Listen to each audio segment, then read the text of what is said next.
Tears begin to appear. My eyes overcome like an angry ocean. My body begins to feel weak.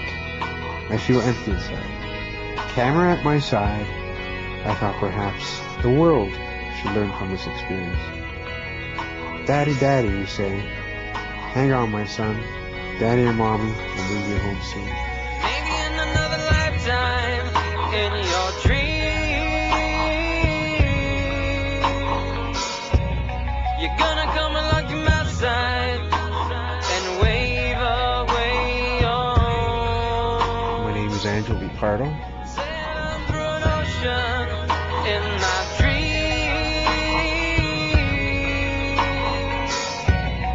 Maybe with another sailor, maybe on. When I did retrieve the call from the doctor, actually my wife was on location at the time, but that it was a serious heart condition, but further tests were required in order to really find out exactly what the problem was.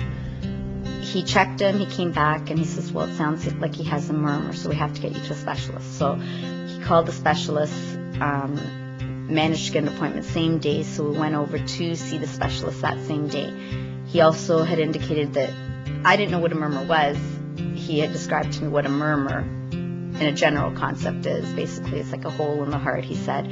And there's one of two ways that it can be treated, either through surgery or with medication, depending on how severe it was. It was a life and death situation, and it had to be, this situation had to be dealt with immediately. From the 401 going down into Teal, that day was the longest 30-minute drive I ever had in my life. Everything that you planned for, everything that you committed for, everything that you is like came to a stop. We had to go to Sick Kids right away, so we were rushed down to Sick Kids. We called Angelo at work.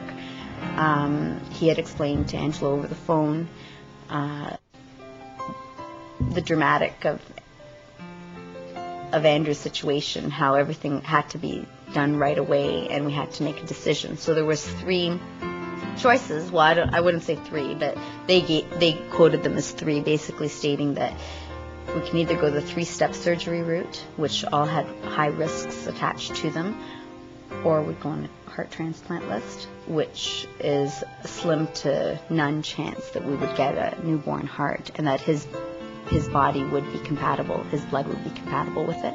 There's a lot of risks involved in a transplant. Or we would have to leave him as was.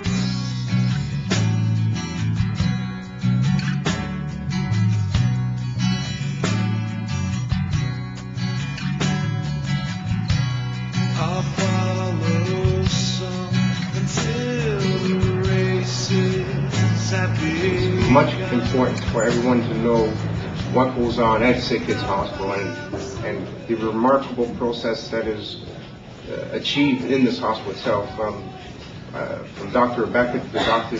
Misue to Dr. Vinarsdale, I practically know every single person in the cardiac ward, and it's just a blessing. In Toronto, you have 2 of the best units for the treatment of congenital heart disease in children and in adults that exist in the world. The hospital's very supportive, and they have all sorts of information available, and they're also trying to get families more involved in the organizations that they have, like Chase.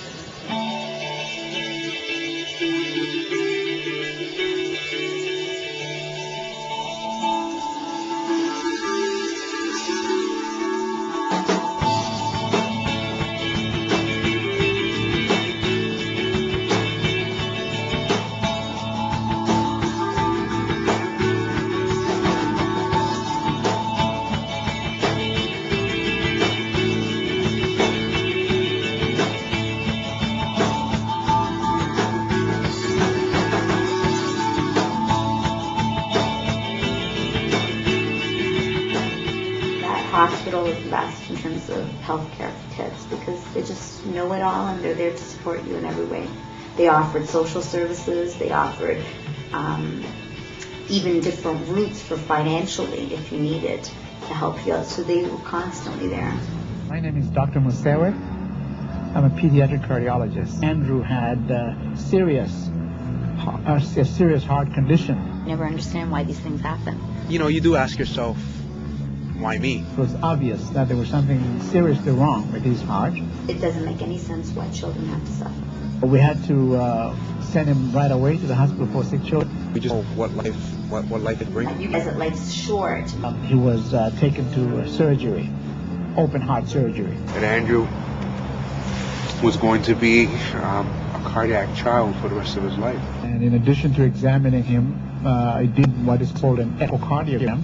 The irony behind the whole situation was that before I had Andrew, I didn't want to have kids. You know, in my mind, I said to myself, if this child has to suffer, I said it's best if he's taken away from us.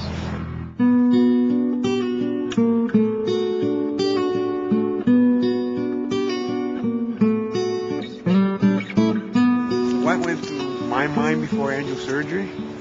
I think you can simplify that in very easy words. Just not knowing if this child is going to come back to you. So the nurse would come over and takes your child away and walks with him through the open doors. That's the most frightening circumstance of any surgery. When this all happened, I mean, your whole world is turned upside down. Like, I mean, it's not something that you want to relive, but you have to live with. Surgery number 1 was ultimately the most difficult one to swallow.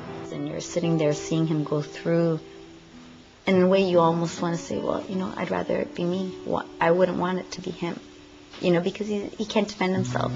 Mind you, he had the benefit because he was very strong going in with the first one, because he was a good eater, even though he was only a couple of days, like 2 weeks old. You know, here's your pride and joy, your firstborn, and most parents are getting ready for a baptism, and meanwhile we're getting ready for surgeries. You're working on this heart size that wasn't even the size of your hand. Like, I mean, it wasn't even the size of one of your fingers. And the risks involved in that one was like 90% risk. The second surgery, we were more educated in terms of what was happening. And we knew that we were going to come out of it a lot simpler than the first. I didn't like the fact that he was taking the pictures. That really bothered me. The images of Andrew had all begun for the purpose of me to show Andrew what he had experienced in the hospital. I didn't want to have those kind of pictures in a photo album to look back on. I wanted it to be over and done with.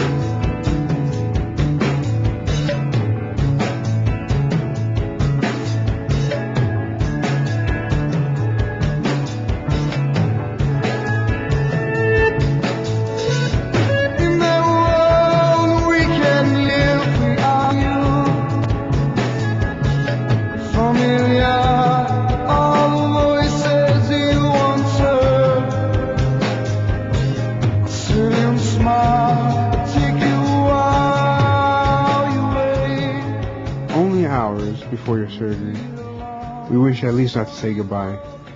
I have learned from your previous surgeries, it is not the proper word to say. We love you. This is the last of the previous 2. We say to you, happy dreams. Hold on the angel's hand that you see above. Sweet dreams, my son. I long await to be with you.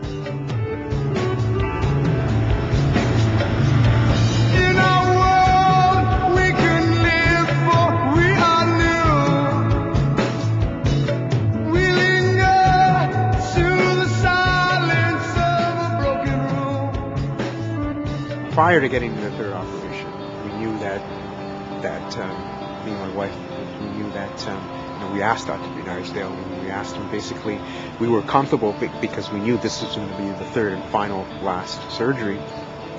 So we thought, but that's when Bernardsdale corrected us and said, well, your son has congenital heart disease. This procedure is a third step, final procedure, but it's not going to be. We're not saying it's going to be its last. The third one was the most complex. The risks were still just as great. I believe the third one had a 75% risk.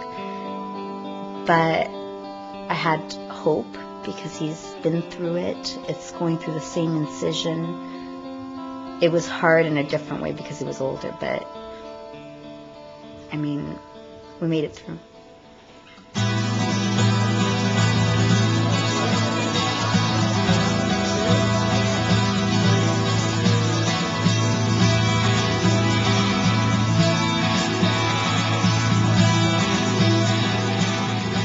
You put your hands in surgeons' hands, and they're almost in a way like, if it wasn't for those people that can do those kind of things to work on a small heart, you think, wow, you know, where would the world be today for those people that dedicate their lives? It's amazing.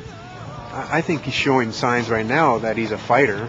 Absolutely. He goes, hey, Dad, I want to play soccer.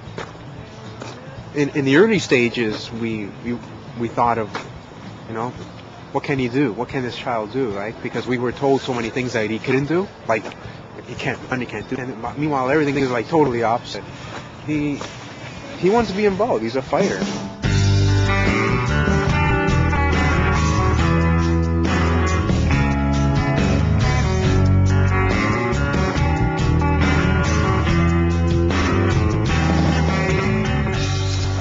And this is a rapper. This is for kids. Oh. And this is two raptors talking to each other. The Spirit of the Crib, that was Angelo's title for this.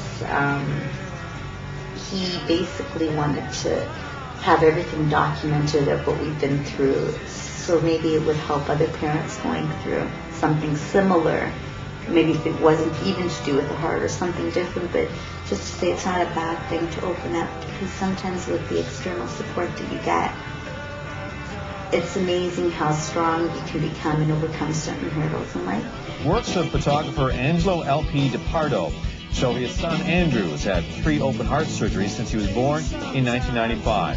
Well, they say that miracles happen at the hospital for sick kids, and I think we're looking at one right now. I'm not a keen lover of having everything publicized. He believes that with an awareness for sick kids and our experience, and it'll help other parents, and I could see that.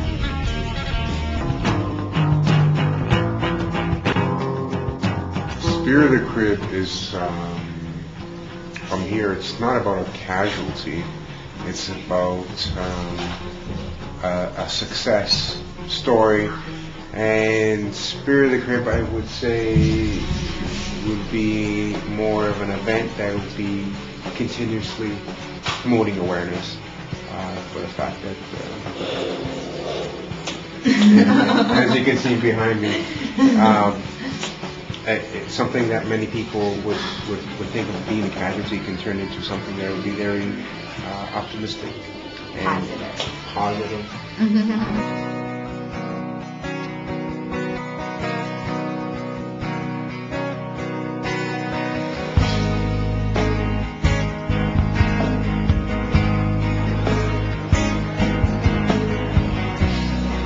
Exactly. Over the hurdle, and we're starting fresh and smell it fresh. clean slate.